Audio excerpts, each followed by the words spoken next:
A ti, el alfa y el omega, el principio y el fin, y el gran yo soy, me rindo.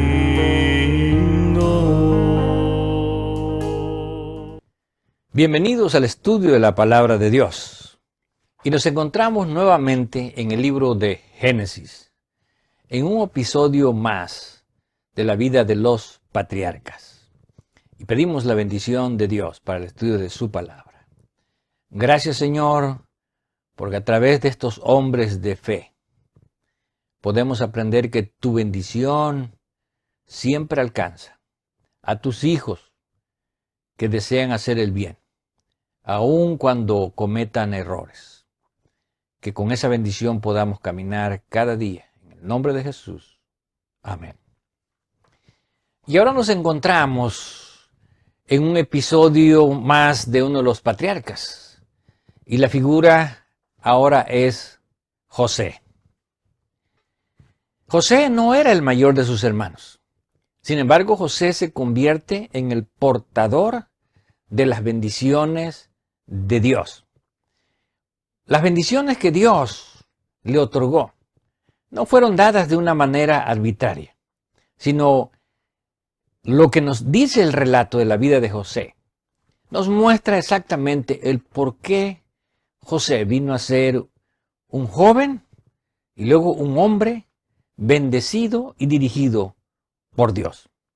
Y nos encontramos ahora con Jacob y también con Isaac todavía, que aún vive. Y de acuerdo a lo que encontramos en el capítulo 35, versículo 27. Después vino Jacob a Isaac, su padre, a Mamre, a la ciudad de Arba, que es Hebrón, donde habitaron Abraham e Isaac.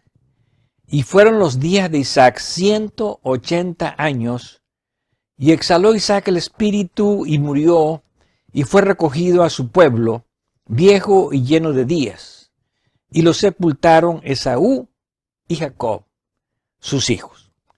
De acuerdo a la cronología que tenemos aquí en el libro de Génesis, cuando José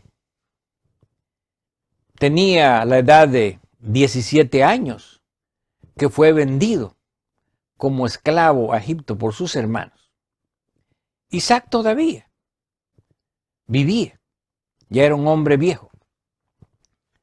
Por lo tanto, él llegó a escuchar sin duda la tragedia que sus hermanos contaron acerca de José.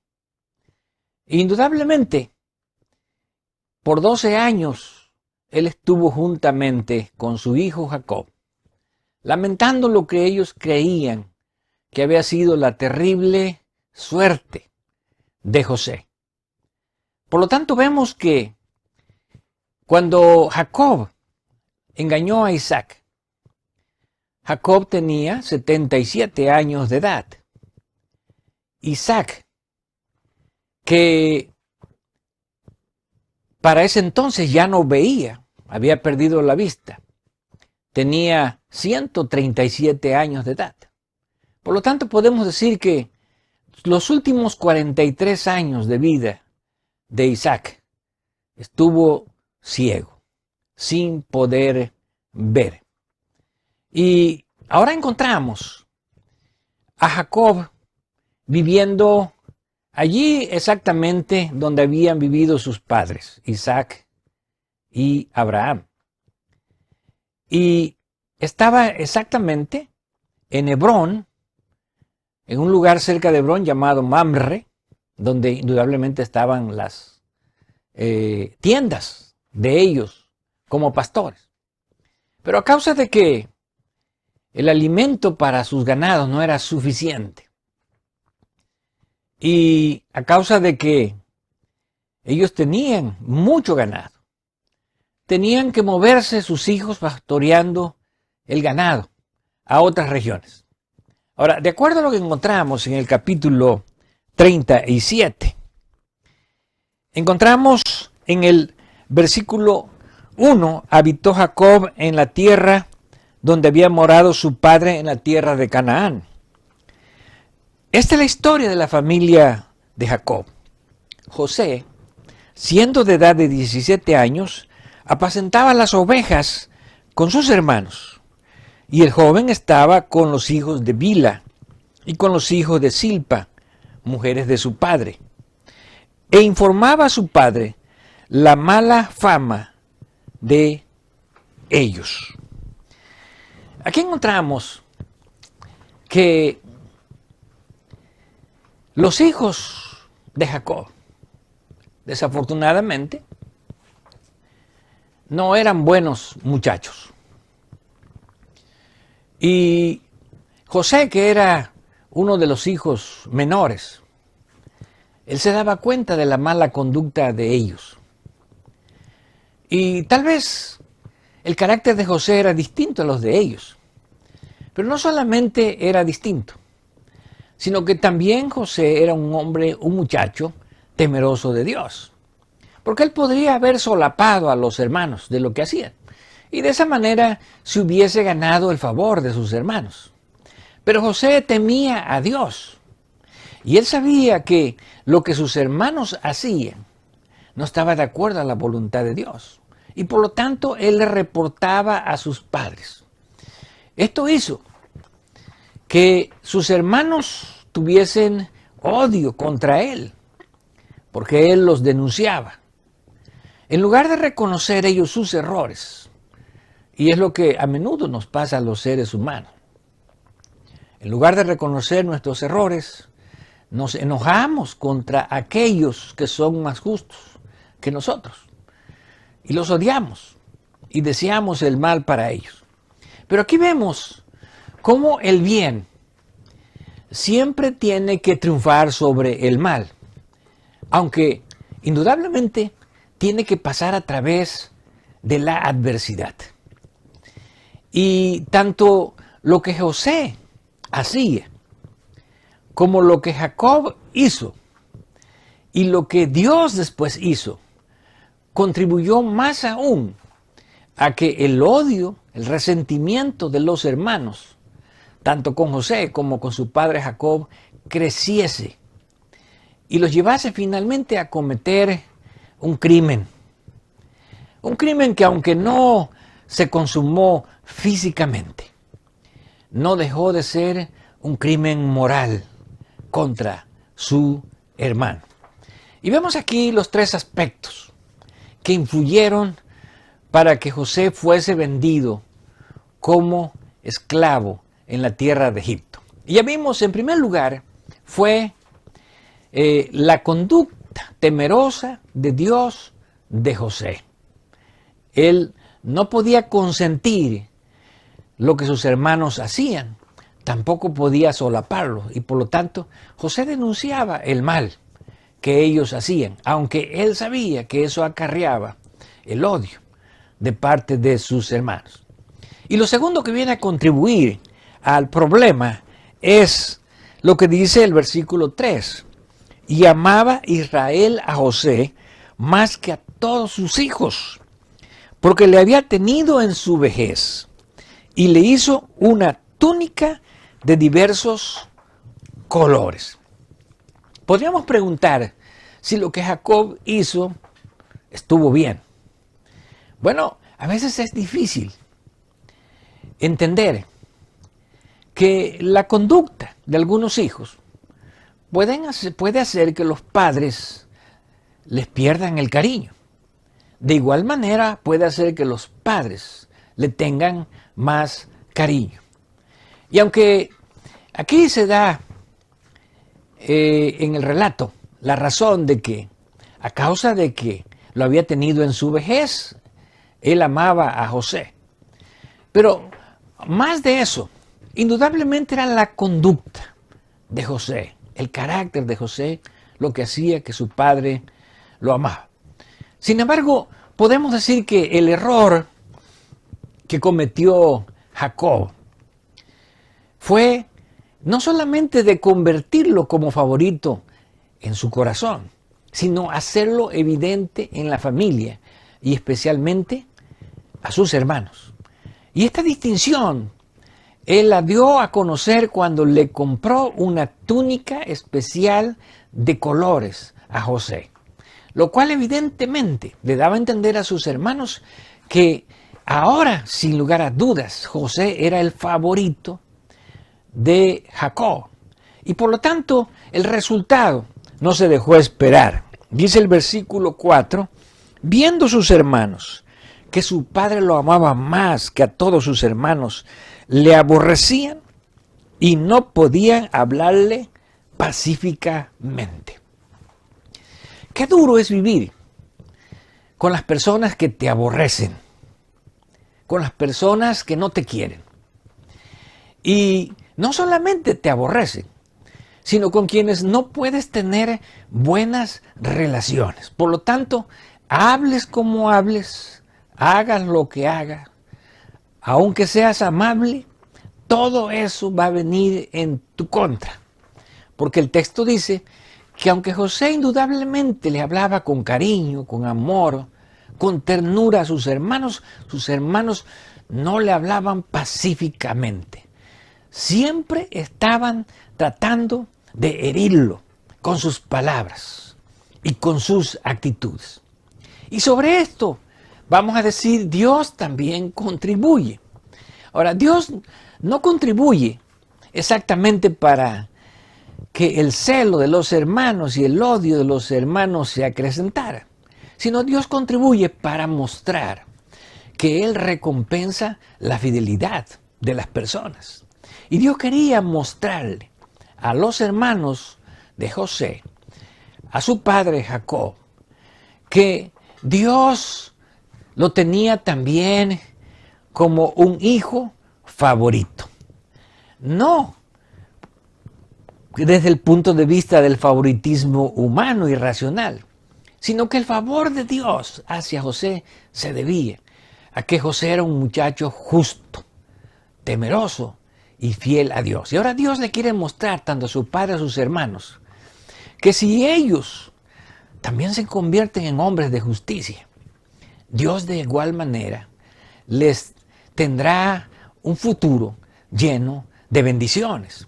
Y aquí encontramos ahora que José comienza a soñar sueños. Y dice el versículo 5, y soñó José un sueño y lo contó a sus hermanos y ellos llegaron a aborrecerle más todavía.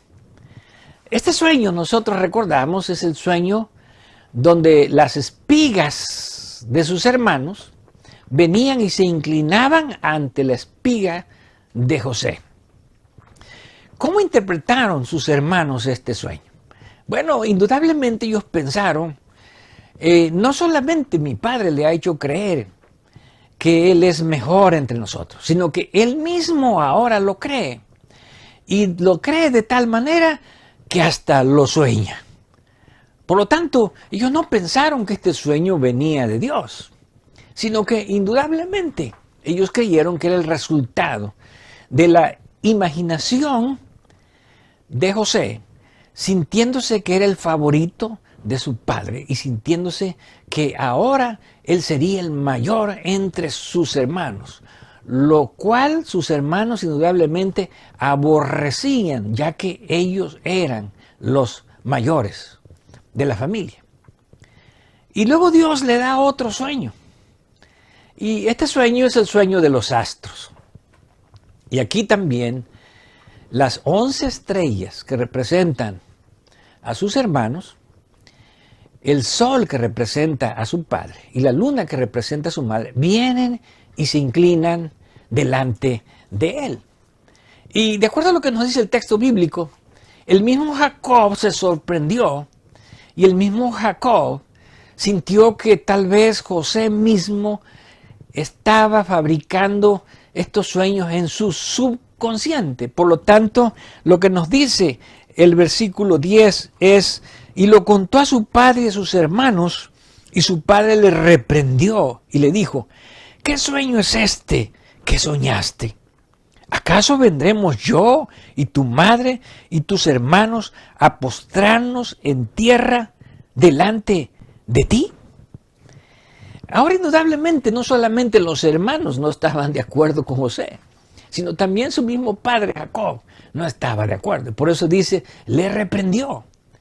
Y las preguntas que él le hace, los cuestionamientos, indudablemente le dan a entender que José no debería de pensar que su familia tendría que inclinarse ante él y que él llegaría a ser el mayor. Pero ellos no entendían que estos sueños eran una revelación del plan que Dios tenía para José por ser un muchacho fiel. Ahora, esto hizo que el celo y el odio de sus hermanos se acrecentara aún más. Dice el versículo 11, y sus hermanos le tenían envidia, mas su padre meditaba en esto. Por lo tanto, el efecto de los sueños fue tan grande en los hermanos que además de aborrecerlo, ahora dice que le tenían envidia. Ahora, cuando se juntaron estos dos elementos, el odio y la envidia, los llevó a un plano mayor, más grave. ¿Por qué? Porque de acuerdo a lo que encontramos en el relato, ellos planearon matar a José. Es increíble que el celo, el resentimiento, la envidia, el odio puede llevar a los seres humanos a un punto tan bajo de aún atentar contra su propia sangre, contra su propia carne. Por lo tanto, cuando los hombres permitimos que el resentimiento, que el celo, que el odio, que la envidia o cualquier otra cosa que va en contra del carácter de Dios, del carácter de los justos, indudablemente nos conducirá a perder el sentido correcto de lo que es bueno. Nos llevará indudablemente también a perder el uso de la buena razón. Y estaremos cegados en cometer actos inhumanos, actos criminales, que finalmente también terminarán en nuestra propia desgracia.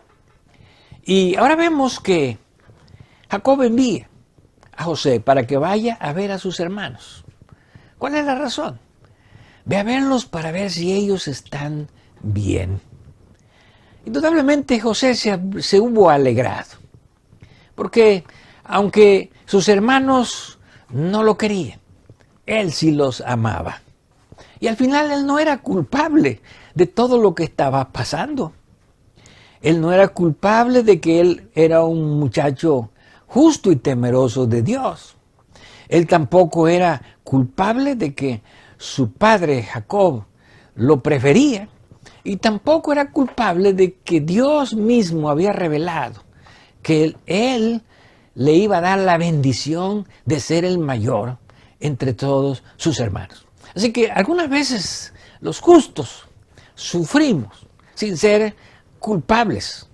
Sin embargo, a pesar de eso, José nunca aborreció a sus hermanos y se alegró de poder ir a visitarlos. Y cuando salió de Hebrón, él fue a la región de Siquem. Es interesante que haya ido a Siquem y que sus hermanos estaban en Siquem. ¿Por qué?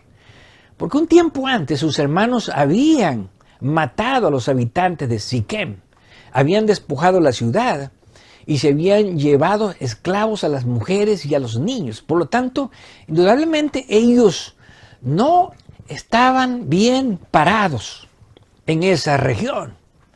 Y tal vez por esa misma razón, cuando José fue a buscarlo a Siquem, no los encontró y un hombre le dijo que estaban más arriba en Dotán.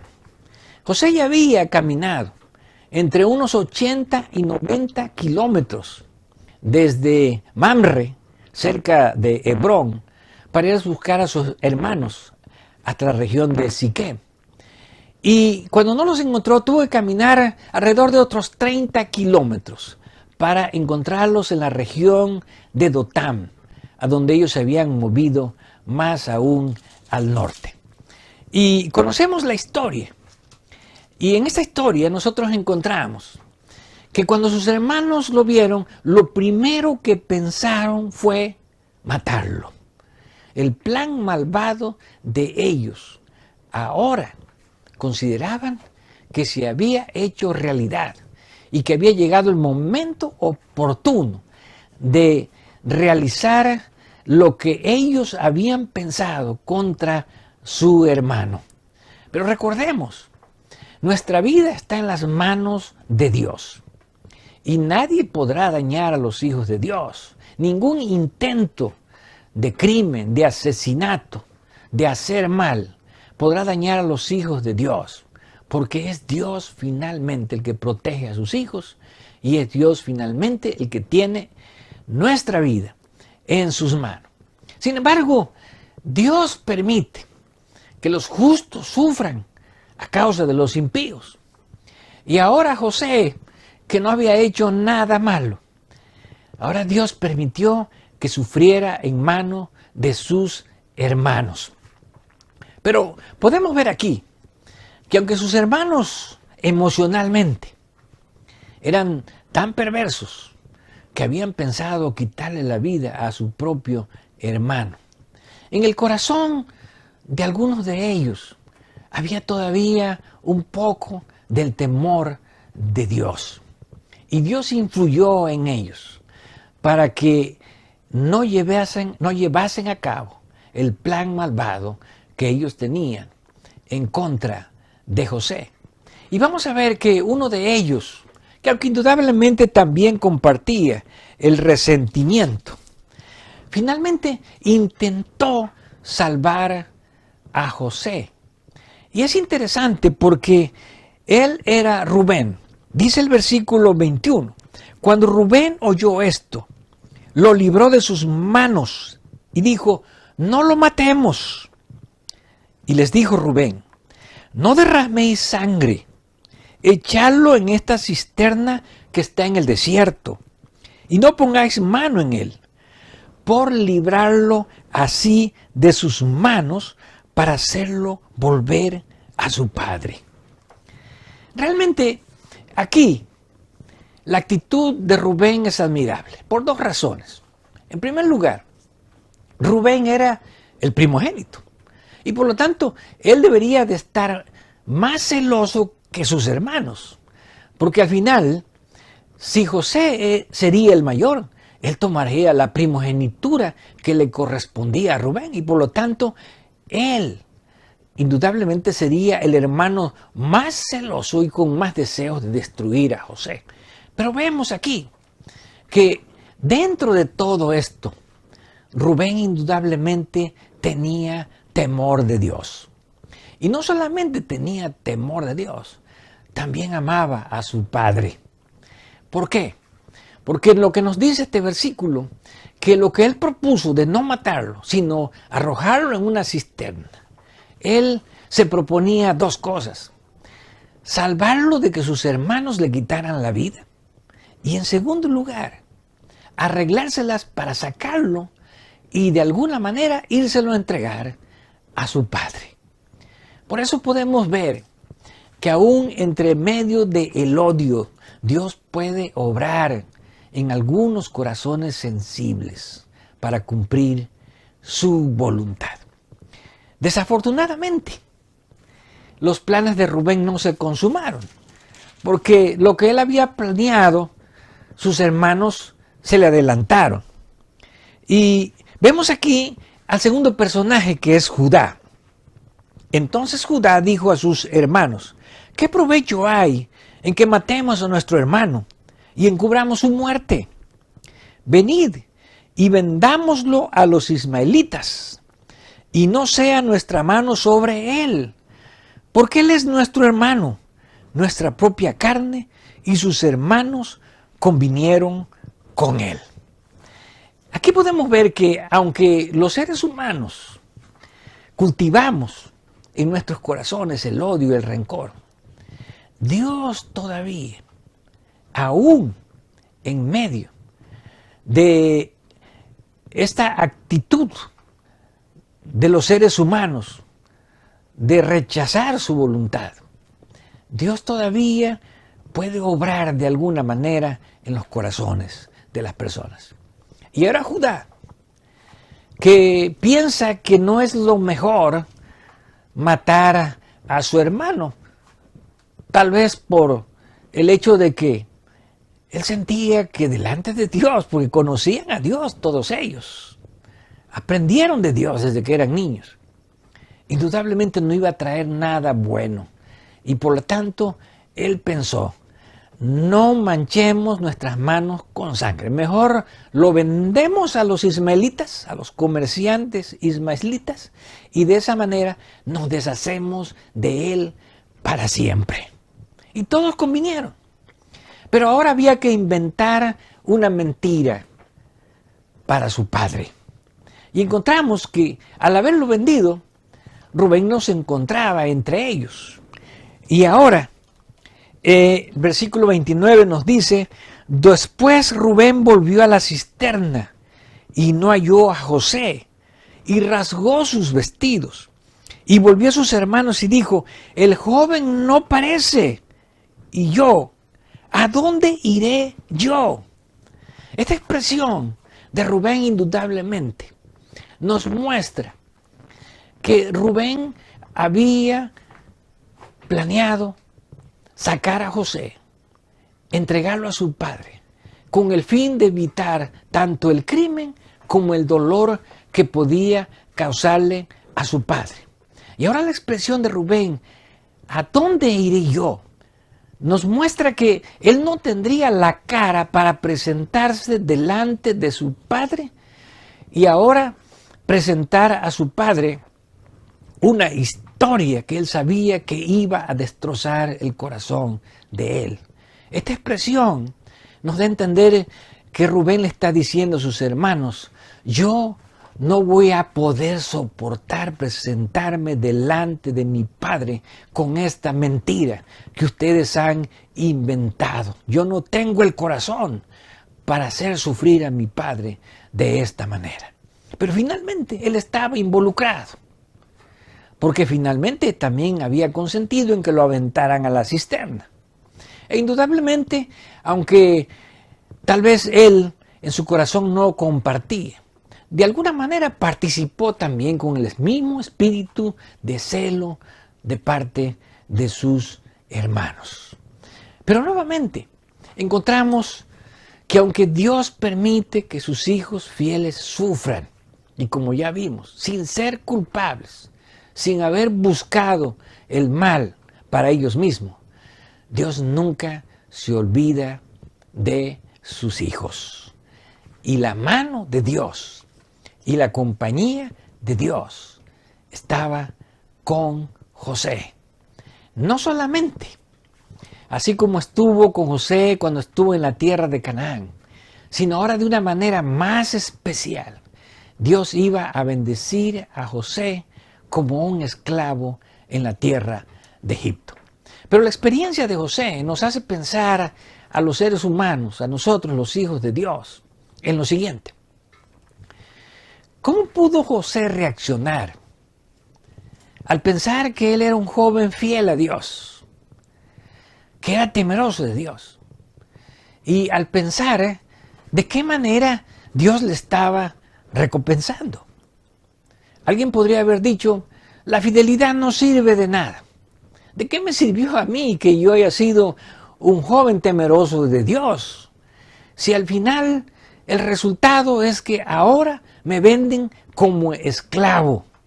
Podemos decir que una persona que era vendida como esclavo no solamente pensaba que había perdido su libertad, sino aún podía pensar que había perdido su vida, porque ahora su vida ya no le pertenecía a él, sino que su vida estaba en las manos de sus amos. Pero encontramos ahora en el capítulo 39 que Dios es un Dios de fidelidad. Y aunque Dios permite que suframos, indudablemente Dios permitió que José sufriera para poder refinar, para poder perfeccionar su carácter. ¿Por qué? Porque al final José en la casa de su padre era un hijo mimado, era un hijo consentido. E indudablemente en ese ambiente José no podía desarrollar el carácter que Dios esperaba que él tuviera. Dios debía de perfeccionarlo a través de la aflicción, a través de el sufrimiento y ahora a través de la esclavitud. Pero ahora Dios demuestra de una manera especial que Él está con José. Y dice el capítulo 39, llevado pues José a Egipto, Potifar, oficial de Faraón, capitán de la guarda, varón egipcio, le compró de los ismaelitas que lo habían llevado allá. Y el versículo 2 nos dice la parte que podemos subrayar acerca de qué ocurrió con José en Egipto. Mas Jehová estaba con José y fue varón próspero y estaba en la casa de su amo el egipcio. No necesitamos, de acuerdo a este versículo, estar en circunstancias favorables para recibir la bendición de Dios.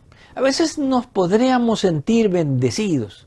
Bueno, si Dios nos ha colmado de muchas bendiciones materiales y nuestro estado social es bueno y nuestro estado económico es bueno, pero ahora vemos que la condición de José era peor que la de cualquiera de nosotros, por muy mal que se encuentre.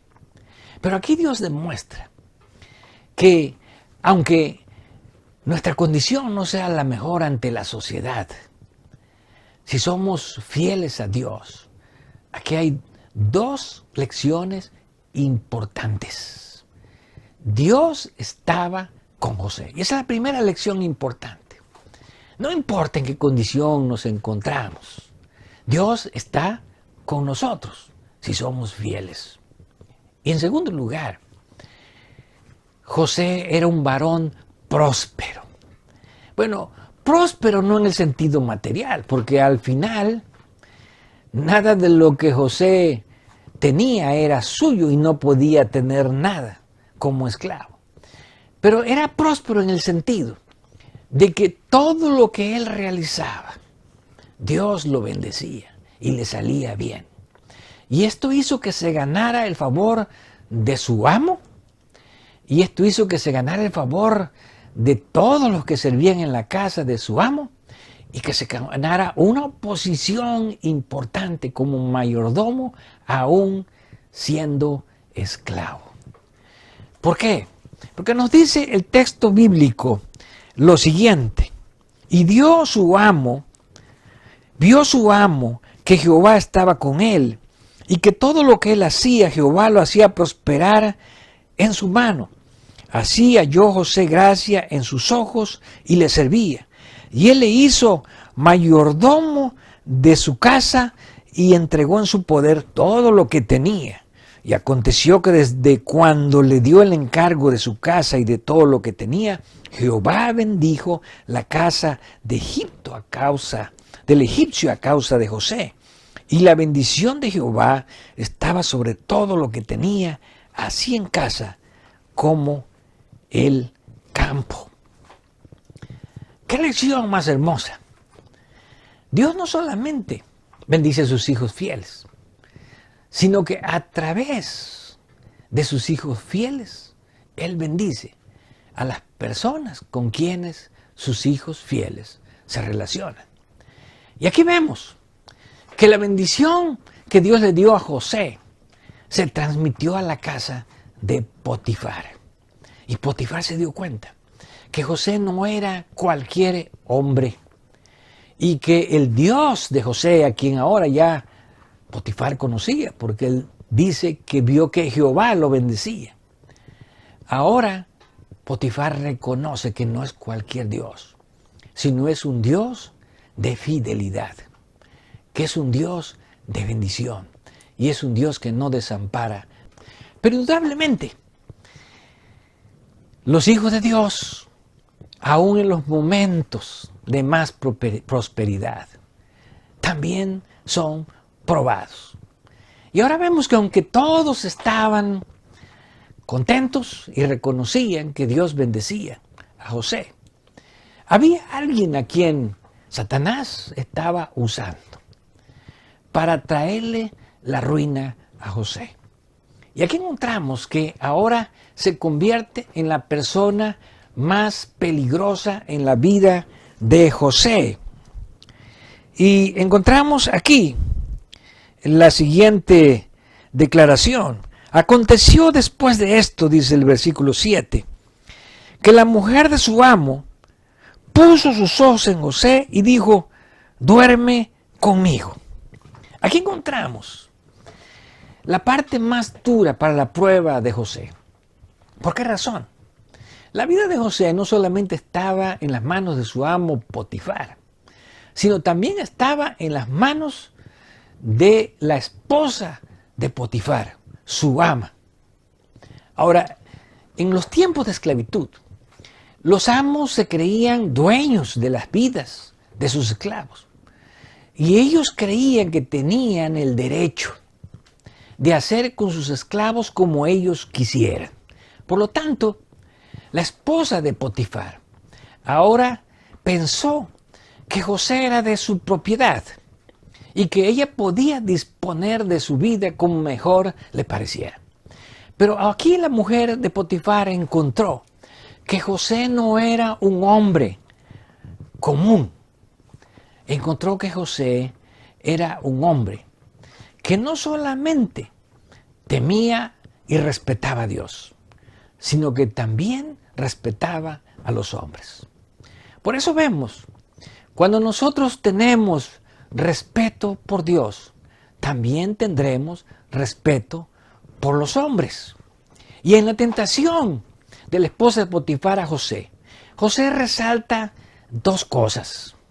En primer lugar, él le dice a la esposa de Potifar, mira, tu esposo ha sido bueno conmigo, me ha encargado todo en sus manos, lo único que no está en mis manos eres tú.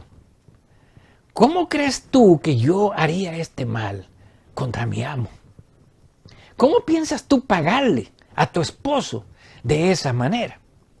Porque lo que la mujer de Potifar estaba haciendo no solamente era una infamia en contra de José, sino una infamia en contra de su propio esposo. No solamente iba a arruinar la vida de José, sino estaba arruinando también la vida de su familia. Por lo tanto, la actitud de José la estaba librando a ella de involucrarse en un problema que indudablemente ella después no podría resolver. Pero eso no era todo. Lo más grande que encontramos es la declaración que José le hace en el versículo 10. Hablando ella a José cada día y no escuchándola, el que se acostase al lado de ella para estar con ella. Aconteció que entró él un día en su casa para hacer su oficio, y no había nadie de los de la casa allí. Y ella lo asió por su ropa, diciendo, duerme conmigo. Entonces él dejó su ropa en las manos de ellas y huyó y salió. ¿Por qué José huyó? Porque José ya le había declarado que por ninguna razón él iba a consentir con lo que ella le estaba proponiendo.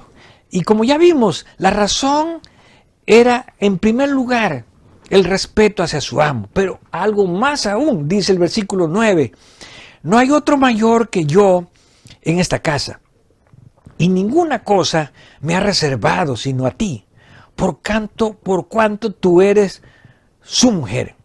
¿Cómo pues haría yo este grande mal y pecaría contra Dios? Esto era el motivo mayor que José tenía en su vida. Porque finalmente nosotros podemos agraviar a los hombres. nosotros podemos maltratar a los hombres. Nosotros podemos hacerle daño a las personas con nuestras actitudes. Pero José no solamente piensa en el hombre, José piensa principalmente en que cualquier agravio que nosotros hagamos a las personas, cualquier sufrimiento que causemos, cualquier dolor que causemos a las personas, nosotros no solamente estamos hiriendo a las personas, sino estamos pecando contra Dios. Y esto era el móvil más grande que ahora José tenía en su vida. Y conocemos el final de esta historia. ¿Por qué? Porque ahora Potifar tenía en sus manos a José. Y nuevamente llegamos al punto. José no era culpable de nada de lo que le estaba pasando. Todo era por una única razón: el ser fiel a Dios. Por lo tanto, pensemos que el ser fiel a Dios no siempre hace que nuestra vida vaya como en una llanura, como en una autopista. A veces el ser fiel a Dios implica serios problemas de parte de los enemigos de los hijos de Dios, que pueden ser tanto los hombres, que son instrumentos usados por el principal autor del mal, que es Satanás. Pero ahora vemos que en lugar de que Potifar reconozca que José es inocente, porque si él no lo mandó a matar, era porque él sabía que era inocente. Sin embargo, ahora Potifar se deja llevar por la posición que él ocupa en la sociedad. Él debía mantener su posición ante la sociedad y debía mantener también la posición de su esposa ante la sociedad como personas honorables. Y la única manera de mantenerlo era mandar a José a la cárcel. Y ahora José está nuevamente en una condición peor, porque no solamente es un esclavo, ahora es un esclavo prisionero y un convicto que, no habiendo cometido ningún delito, está sufriendo las consecuencias. Y tal vez ahora José se pregunta: ¿dónde está Dios? Yo fui fiel en la tierra de Canaán y fui a parar en las manos de mis hermanos en una cisterna y finalmente vendido como esclavo. Ahora soy fiel aquí en Egipto y finalmente vengo a parar en una cárcel donde José indudablemente no anhelaba estar y donde procuraba y esperaba salir lo más pronto posible. Pero Dios no fue a librar a José en ese momento. Nuevamente, Dios prueba la fe de sus hijos. Y no solamente Dios prueba la fe, sino Dios también perfecciona el carácter a través de las tribulaciones, a través del sufrimiento. Y ahora Dios en la cárcel de Egipto estaba preparando a José para un evento mayor que lo convertiría en el hombre que Dios estaba buscando, no solamente para hacer un testimonio en su familia, como lo fue en la tierra de Canaán, no solamente para testificar en la casa de un oficial rico de la corte de Faraón, en la casa de Potifar, no solamente para testificar ahora también en la cárcel, que era el lugar más despreciable donde José podía finalmente parar, sino Dios lo estaba preparando para testificar delante de la corte del hombre más poderoso de aquellos tiempos, del mismo Faraón de Egipto. Y que este testimonio que José estaba dando de Dios no se quedara en Egipto, sino que se proyectara a todas las naciones a través del plan que Dios había preparado para José, de convertirlo en el hombre más importante de Egipto después de Faraón, no solamente para el bienestar de José, para la salvación de su familia, sino también para honra y para gloria de Dios.